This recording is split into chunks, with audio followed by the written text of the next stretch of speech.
We are joined today with Dr. Woelk from the Boundary Trails Health Center. Thank you for coming in and talking to us today. Thanks for having me. The donation conversation, it is a 3-month-long kind of conversation to talk about what the Boundary Trails Health Foundation does for us here in the Southern Manitoba community. Can you talk to us a little bit about the components of what this is and how it affects you as a doctor?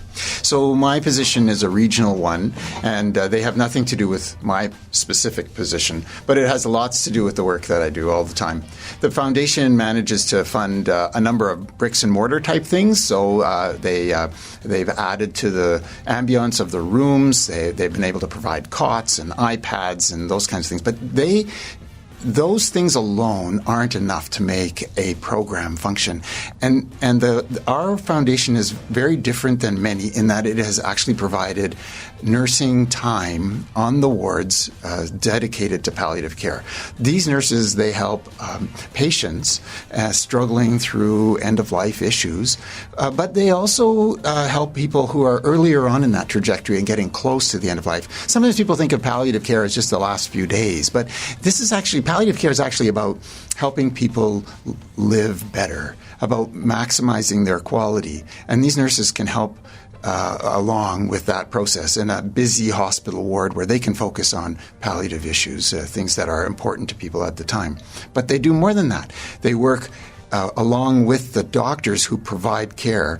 I act as a backup often, but often the family physicians are providing really good palliative care along with those nurses, and they also help the rest of the nurses, the nursing team on the ward, provide that care. Perhaps one of the things that's overlooked some of the time is how much this care that's being provided for those people actually rubs off on the other patients on the ward who are not there because they're at the end of their life, but are there for other reasons. And yet, isn't it helpful for all of us to sometimes consider our mortality, consider our needs and our wants, consider what's really important to us, our fears and our goals?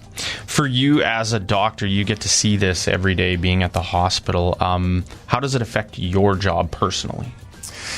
Well, they work closely with patients, so that means that I can't work with every patient, and they have everybody has a different approach. And so when you approach a patient as a team, they benefit from different people's approaches and their different strengths. So it's really important to have a team when you're dealing with complicated problems. With the donation conversation that is on now, can you give us a little bit of an idea of how important it is for us to have this to be able to support the Boundary Trails Health Center Foundation? So these nursing positions, it adds up to be, I think, just under one full-time nurse. They are probably they're the only position like this that I'm aware of in the province. And I do get around to other hospitals, and I see lots of strengths and weaknesses in lots of places. I think this is a real strength for Boundary Trails. I think that this position or these nursing positions in palliative care actually add something to our care that other places would envy having. The donation conversation, it's ongoing right now. Make sure to go check out all the details by heading over to pembinavalleyonline.com. Thank you, Dr. Woelk, for joining us today. Thank you.